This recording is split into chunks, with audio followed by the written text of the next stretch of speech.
అందరికీ నమస్కారం. నేను మీ అశ్విని. ధర్మపదం కార్యక్రమం ఇక్కడ జరుగుతుంది అనుకుంటున్నారా?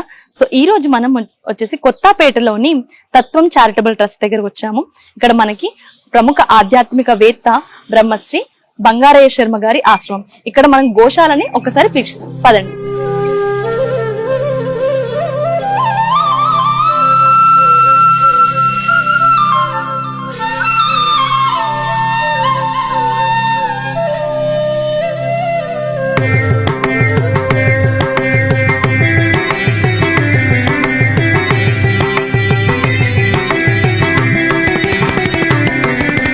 పూజితవే ఘన పూజితవే మానవాళికి తోడు నీవే, వరము నీవే, శరము నీవే, విజయాన్నుసగే విజయము నీవే, మహాలక్ష్మివే, మా వరలక్ష్మివే, సత్య ధర్మపు ఈ ఆవుదూడ ఈ రోజే పుట్టింది.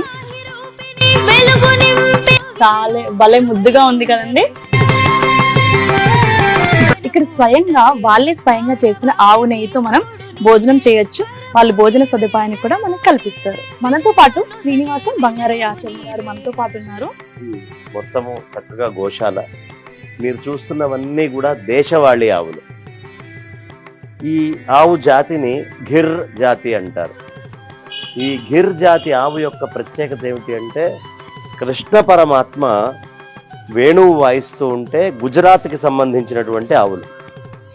చెవులు రిక్కించుకొని అట్లా వినడం వల్ల ఒక్కసారి జూమ్ చేయనన్నా దాని చెవు ఎంత పొడుగ్గా ఉంటుంది, మిగతా ఆవుల కంటే చాలా పొడుగ్గా ఉంటుంది. ఎందుకు పొడుగ్గా ఉందయ్యా ఈ జాతి ఆవుకి? అది కూడా గిర్రే. ఎందుకు పొడుగ్గా ఉంది అంటే, కృష్ణయ్య వేణుగానం చేసేటప్పుడు ఇది వింటూ ఉండేది, అందుకని చెవులు రిక్కించుకొని వినటం వల్ల. దాదాపు అన్నీ కూడా కృష్ణ పరమాత్మ ఆడుకున్నటువంటి జాతి ఆవులు ఇవన్నీ కూడా గిరిలో. దీన్ని స్వర్ణ కపిల అంటారు. దీని రంగు వేరుంటుంది, మొత్తం బంగారపు వర్ణంలో కొంచెం దగ్గరగా వేరేగా వస్తుంది. ఇలాంటి స్వర్ణ కపిలలో ఇంకొక రకం పద్మగ్రంథి అని, దాని యొక్క పాలని కృష్ణ పరమాత్మ తాగేవాడు అని ప్రత్యేకంగా. ఇది ఒక 1,00,000 ఆవుల నుంచి 3 లక్షల ఆవులు పుడితే ఇలాంటి ఆవు ఒకటి పుడుతుంది ఈ జాతిలో గిరిలో. అలా అది ఒంగోలు, చక్కగా బ్రహ్మాండంగా దాన్ని ఒంగోలు జాతి అంటారు. అట్లాగే అక్కడ కూర్చొని కనిపిస్తాగా 1, 2, 3, 4, 5వది దాన్ని రాఠీ అంటారు. రాఠీ అనే ఆవు అది. ఆ మచ్చలతో ఉంటుంది, కాస్త రాజస్థానీ మిక్స్కి సంబంధించింది. కనిపించేటటువంటి ఆవు ఏదైతే ఉందో ఇది షాహీవాల్, పంజాబ్ ప్రాంతంలో, అంటే పాకిస్తాన్ పంజాబ్ బార్డర్స్లో ఉండేటటువంటి జాతి ఆవు. ఇది చాలా గొప్పవైనటువంటి గోసంపదగా చెప్పబడుతుంది అన్ని చోట్ల. ఇది మన దగ్గరే పుంగనూరు అని, ఇది చిత్తూరు తిరుమల వెంకటేశ్వర స్వామి వారి దగ్గర ప్రాంతానికి చెందినటువంటి ఆవు. ఇది చిత్తూరు ప్రాంతంది, పుంగనూరు అంటారు. ఉండడమే ఇది ఇంత ఉంటుంది. దీని పిల్ల కూడా ఇదే హైట్లో ఉంటుంది. ఇది 4 పిల్లల తల్లి, ఇంతే హైట్లో ఉంటుంది. చాలా విశేషము. వెంకటేశ్వర స్వామి వారికి అత్యంత ప్రియమైనటువంటి గోవుగా దీన్ని అభివర్ణిస్తారు.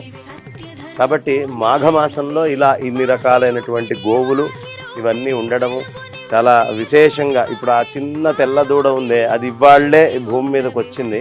మాఘశుద్ధ దశమి రోజు పుట్టింది అది, చక్కగా మాఘమాసంలో. అది గిర్ ఒంగోలు మిక్స్.